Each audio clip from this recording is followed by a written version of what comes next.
Hey YouTube, this is Meaney with Bam's Tactical. I'm out here on opening weekend and haven't seen anything this morning. Let a couple of doe walk yesterday, smaller doe, very young buck. But just sitting out here in all the quiet got me thinking, and I had a few thoughts I wanted to share with y'all. So this video is going to be titled 3 Ways That You Can Fight the System. And so if you think about traditional battles, first, second generation warfare, if you ever wanted to flank somebody, you couldn't just take all your main force and come around the side, because they would just shift to intercept. You had to attack or set up an ambush, but the idea is that when you're facing an overwhelming force, you need to put things into you've got to get them to fight on your terms. Like, you got to get them to fight in your area, right? Like the 300, right? They chose the battleground because they knew that they could fight an overwhelming force there. So the idea is that right now, freedom-loving Americans who want to be left alone to live their lives are being smothered in every aspect. So we need to fight this system that is starting to smother us. And this first one, I know a lot of y'all are going to get your panties in a wad about. All right, the first thing that we've got to do is we've got to vote, and we've got to get involved more in our local politics. I know some of y'all are going to be so pissed about that. Well, they can rig the elections, and I get it. Look, we've got to do more than one thing here. But we've got to fight the traditional fight as well. We've got to, city council, mayor, school board, county commissioners, these are things that you need to be involved in, meetings you need to go to, positions you need to consider running for, to fight back.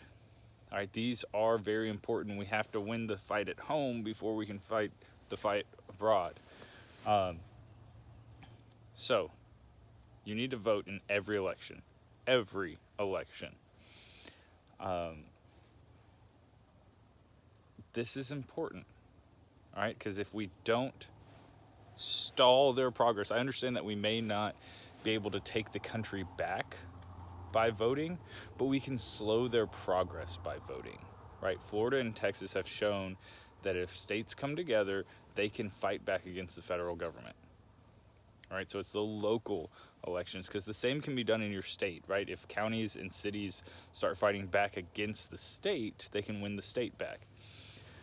So voting's the first thing that you need to do, and local voting and getting involved and going to meetings. Okay. Then the next thing you need to do, some of y'all are going to be very uncomfortable with also. You need to start having these conversations with people in real life. With your coworkers, with your family, with your friends, when you go out for drinks. Like, you need to be able to have these conversations. I lost my cool one night. I hope Debbie didn't get too upset. She is from my parents' generation. She is a boomer. And she said that we shouldn't be talking politics because that's not what you do in groups of friends. And I snapped at her and said, the boomers and them saying you shouldn't talk politics is what has gotten this country to where it is. All right, if you look at the kind of legislation that has been passed during the boomers' life to get us to where we are, it's ridiculous. So we've got to stop thinking that politics is something that's taboo and not to be talked about. We need to have these conversations. We need to change the hearts and minds of the people who can look us in the eye and speak and hear our voices. All right. While yes, being political and standing your ground on social media is important, that's what I'm doing right now. You have to have these in-person conversations to truly make a difference. To me, the only reason for posting on Facebook and YouTube, because it's kind of an echo chamber, the people who are hearing your voice on those platforms, we're already thinking like you. But it's to prove kind of how the system is rigged against us, right? I shit post on Facebook because I want my friends and family to see that the system's rigged against people who think like us. But in person, they can't attack you. They have to attack your idea. They will attack you and your character online. But if you're in there face to face talking with them, then they've got to debate the idea with you, not your character. So a couple of things that you can do to help you with this. If you've watched any of Steven Crowder's Change My Minds, those are a great way to have conversations without getting heated. And my wife's getting better at it, but she's even pointed out she doesn't like having these kind of conversations with people she doesn't know, because she, like, when they start dogpiling and getting angry and shouting and stuff, like, she freezes up. And it's like anything, it takes some practice. Another thing that you can do to help study up to get better at this is study the Socratic Method. Read some of Plato. I know it's not always the most exhilarating stuff, but the way Plato wrote, he basically told stories from, like, Socrates' point of view. And the Socratic Method is about questioning. And it's not necessarily leading questions, like trying to get the answer that you want, as much as human beings have this tendency to be thinking about a response while they're listening. So they're not listening with their full capability, right? Because I'm already formulating what I want to say to you, and you haven't even finished your point. But if you ask a question, and not a yes or no question, but like, explain, this or that or whatever, then they have to respond to that question, right? If they had formulated some other response, it seems completely irrelevant now that you've asked them a question. So it helps focus the conversation around what you think it needs to be focused on. So, part 1, the main attack, the frontal assault, that is voting in your primary elections, meaning your local ones, and your secondary elections, which are your state and federal ones. Our first flanking maneuver is we're going to try to change the heart and minds of our friends, family, and coworkers.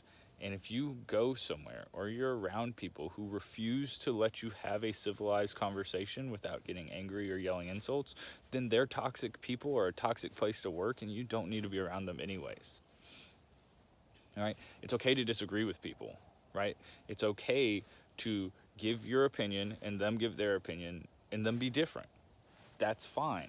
But if they only know how to attack you, saying the same things that you hear every person, and that's the other thing, is like, if you start pointing out like that their opinions are the same as other people's opinions, I've seen that work too. It's like, okay, yeah, I heard Brian Stelter say exactly that.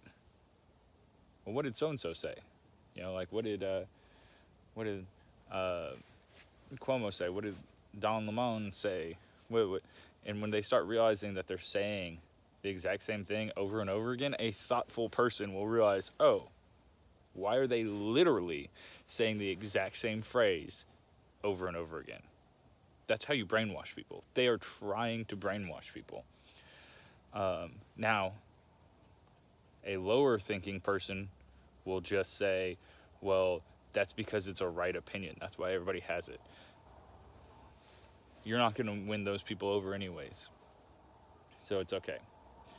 The third and final thing that we can do to fight the system, and this is something that hopefully you've already been doing, especially if you've been watching this channel, you need to become as independent of the system as possible, right? You need to not rely on the system to do anything that you need to do to survive.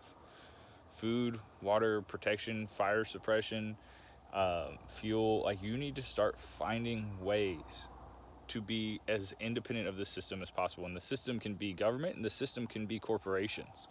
We're seeing huge supply chain issues right now. So you need to be able to procure your needs without going through the major supply chains. That could be growing your own food, collecting your own water, providing your own protection, things like that. But it could also be coming together with a group to mutually assist each other, right?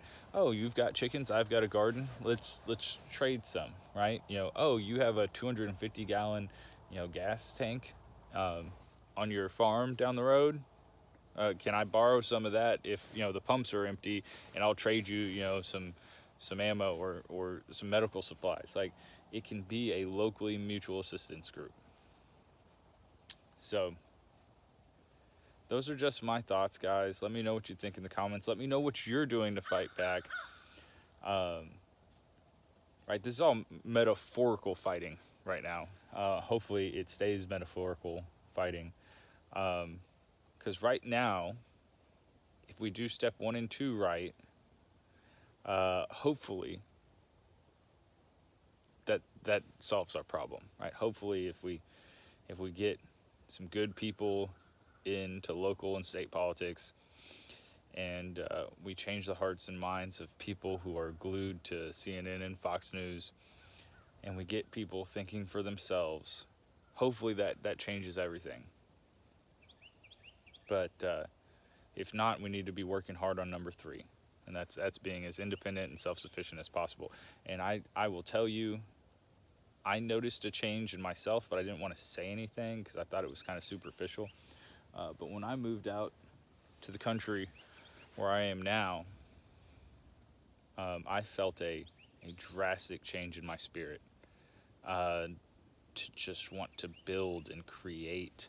And I really felt like something was missing when I was living in the suburbs, and I felt empty. And I had the big nice house and the nice yard, and like we had people over, and we went out to bars, and like it was fun, but it felt empty in a way. And I move out into the country, and I start building with my own hands, and I'm digging a garden and laying fence posts and building a chicken coop, and I'm remodeling part of the house. And when I'm starting to produce, it's just this fulfillment that I've never had before, and I've really enjoyed it. And like I said, I couldn't really put it into words. And then my wife started talking about the way she's changed in her thinking and her acting. And then when she started being a little more thoughtful about it during this conversation, she realized, oh, this happened right when we moved. So whether you're a religious or spiritual person or not, I told my wife a couple years ago that I started following my gut again. That I didn't make decisions on a whim, but I didn't try to control the world like it was an iron box. When you get that gut feeling, like, okay, we need to do this. Let's go do it.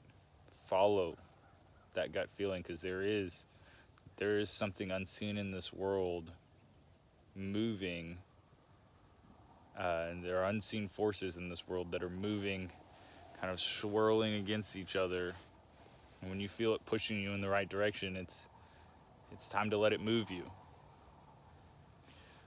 I've gotten way more involved in a couple of prepper groups online, and there's so many people in the suburbs asking what to do to prepare, and how people are storing this and how people are storing that. And realistically, I'm just like, guys, if you've got more than 2 or 3 months worth of food and water, you're good. Why? Because you're not going to survive in the suburbs longer than that. Either get out of the suburbs or start talking to a friend or family member who's outside of the suburbs and start working with them mutually. Hey, can I store some stuff at your house or on your property? Hey, if this happens or that happens, is it cool if we come stay with you a while things calm down? It doesn't have to be the end of the world, but maybe your town or city is starting to riot, and you just need to get your wife and kids out for a little while, right?